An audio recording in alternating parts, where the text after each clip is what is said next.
So 2 years ago, I made a video about revamping my home network. It was a lot of work, but a much needed upgrade. In today's video, we're going to talk about how it's held up over the last 2 years and what I would do differently if I were to do it again. Hi everyone, welcome to another Tech Talk with Samir, where I talk about anything and everything related to technology in my life. If this is the first time you're coming across one of my videos, please consider subscribing as it really helps with the growth of the channel. Speaking of growing the channel, one of my earlier videos on the channel was a network revamping video. In that video, I upgraded my home network to accommodate for the growing number of connected devices within the house. In those videos, I went through the process of adding Ethernet jacks in different rooms as well as souping up my Wi-Fi network. It involved a lot of time spent in the attic for cable runs, punching in some patch panels, as well as buying all kinds of new gear to replace my old equipment. It's been more than 2 years since those upgrades, and as we know, that's a long time when it comes to technology. So I wanted to make this video talking about how it's held up over this time and what I would do differently if I was doing it all over again. But before that, let's rewind a bit and recap what I did 2 years ago to upgrade my home network. Prior to the revamp, my home network was basically just a cable modem connected to my Asus Wi-Fi router. I pretty much operated exclusively on Wi-Fi for everything in the house. I live in a relatively large 2-story house, so it was a challenge finding the perfect place to put the router so that I get even coverage throughout the house. This essentially had two flaws. Turns out the most optimal place for the router was behind the couch in my upstairs living room, which looked quite ugly. And even then, the coverage wasn't exactly ideal at the remote parts of the house. So the main goal for the revamp was to move all the network equipment out of sight and into a closet and still have good Wi-Fi coverage throughout the house. As I was trying to figure out the logistics, I discovered that all the phone jacks in our house was actually using Cat5e Ethernet cables terminated to phone jacks. Because of this finding, I became a little more ambitious,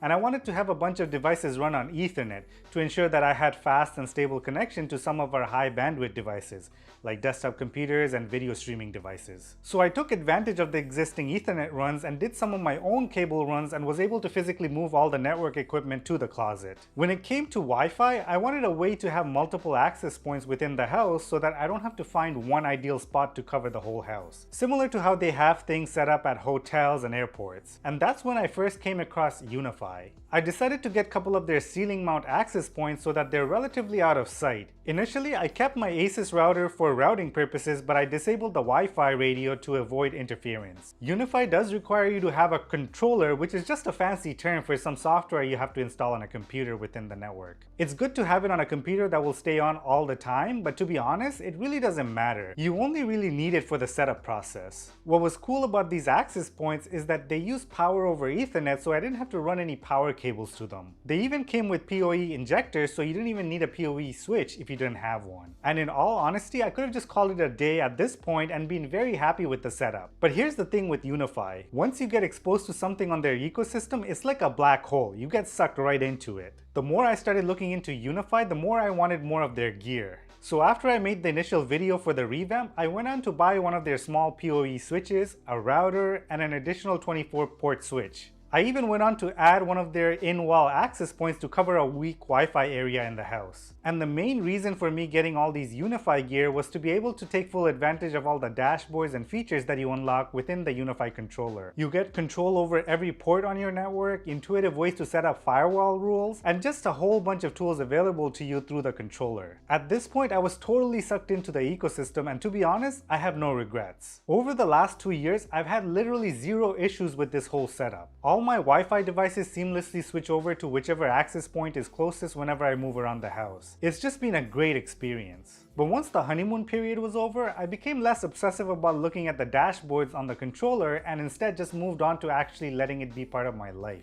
The thing about tech is that if you're noticing things, it's usually not a good thing because it's a distraction. The best tech are the ones that just disappear into your day-to-day life and you are only reminded of it when something stops working. So over time, the only thing that mattered was the reliability, and the setup has been super reliable. But that didn't stop me from wanting more. Soon after the network revamp, I decided decided to get a Synology network attached storage for the house. I set it up so that everyone in the house has a common place to store their files rather than having them scattered throughout different devices. This included storing my photos and videos for my photography and video editing workflow. Although Gigabit Ethernet has been generally fine, I still felt it was a bottleneck in my workflow compared to if I had the files stored locally on my computer. So I started looking into potentially upgrading part of my network to 10 gigabit. I did initially look into the 10 gig UniFi switch that was available at the time, but it was hard for me to justify spending so much. However, after I was over the initial urge to have only UniFi gear, I looked at alternatives and ran into a 4-port MikroTik 10 gigabit switch. It was perfect for my needs and was quite affordable compared to the UniFi options at the time. I actually made a video about my 10 gig network upgrade. If you're interested in the details of how that was set up, definitely check out that video. So that's where my network stands at this moment. I have a mix of some UniFi equipment along with some non-UniFi equipment, and together it's working seamlessly for my day-to-day use. As things stand, I have no plans on upgrading anything anytime soon when it comes to my home network. For me, if I'm buying anything, generally it has to solve a problem, and at this point I have no problems to fix with my home network. I'm very satisfied with how it performs. It's the old saying, why fix something that ain't broken? But what if I waited 2 years and did my network revamp today? What would I do differently? What type of gear would I choose from what's available today? Like I said, 2 years is an eternity when it comes to tech. Well, not surprisingly, there's a lot more options available today than there was 2 years ago. That being said, given how stable my UniFi setup has been, I would still go with a UniFi system. But even within the UniFi ecosystem, there's a lot more things to choose from, so the specific devices I would get would be different. UniFi recently announced the development of a new gateway. It's the UniFi Dream Machine Pro SE. It's something that's yet to be released to the general public, but since they've already announced it, I suspect that it's only a matter of time before they release it. Now, this thing is a beast. This thing alone can probably replace majority of the network gear I have in the closet. It basically combines a router with an 8-port PoE switch into one device. It can also be the center point of some other UniFi devices like their security camera system. If this device was available when I built out my network, I think the only other things I would need are some access points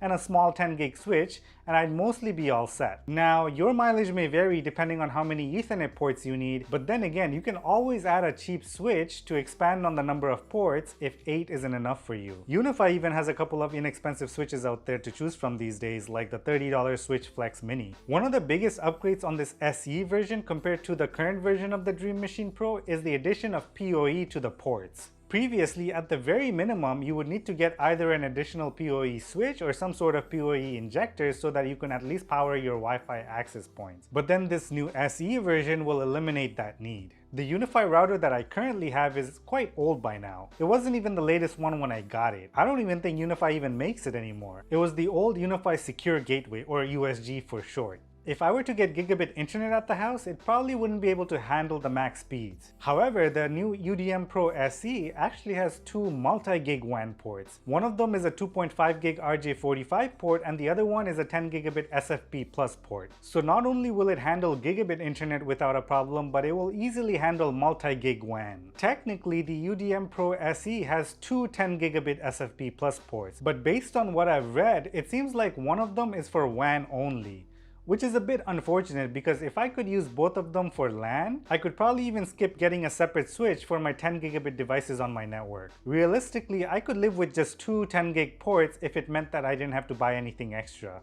One for my Synology and the other for my desktop computer. That brings me to the next device that I would probably get if I were to build out my network today. This is very specific to my needs and there's a good chance that most people can live without it. And that's one of UniFi's new 10 gig switches. They call it UniFi Switch Aggregation. It's an 8-port 10 gig switch that was recently released. And compared to their previous 10 gig devices, it's much more affordable. At $270, it's actually very similar cost per port compared to the MikroTik switch I'm currently using. But before you go out and get yourself this 10 gig switch, you should ask yourself, do you even need a 10 gig port? Let alone 8. Because keep in mind, your devices also has to support 10 gig, which may require you to buy additional adapters and stuff. In majority of use cases, 1 gig is more than enough, and 10 gig is only beneficial in very specific circumstances. You also have to factor in any potential cabling you may have to do to accommodate for 10 gig devices, because if you have Cat5e cabling throughout the house, it likely won't be sufficient for 10 gig. If you come to the conclusion that you do need a 10 gig switch, but not necessarily one with that many ports, then it might be more cost effective to get the MikroTik switch that I'm currently using.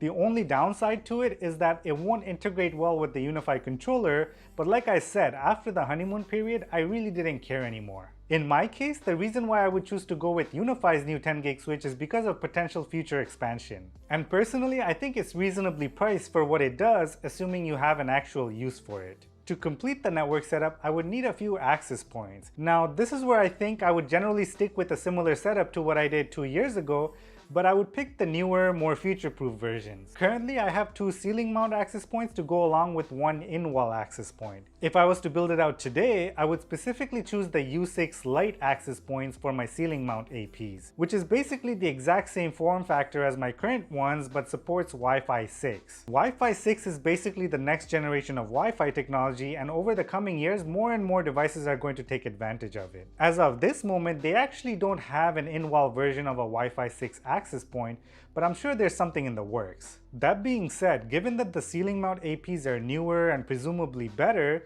there's a chance that I wouldn't even need an additional in-wall access point. So I would do what I did last time and just try it out with just the 2 APs, and down the road, if I feel that it's not sufficient, I can always add another AP. And by that time, maybe there will be an in-wall version of a Wi-Fi 6 access point. And that's pretty much it. I know my requirements are a little more complex than usual, but if any of you guys wanted to use UniFi to build out a stable home network, there's a good chance that the only devices that you'll need are just an UniFi Dream Machine Pro SE and a couple of access points. I do want to reiterate that the UDM Pro SE is not yet released by UniFi, so everything I'm saying is based on what I expect it to be. But it could always turn out not meeting the expectations, so take it with a grain of salt. Leave a comment below and let me know what you would do differently if you were in my position. Do you think that I should pull the trigger and upgrade to the UDM Pro SE when it comes out? Who knows, maybe I'll get some ideas from you guys and decide to revamp my network again. Also, don't forget to subscribe and smash the like button in this video, as it really helps with the YouTube algorithm. As always, stay safe and I'll see you again on the next one.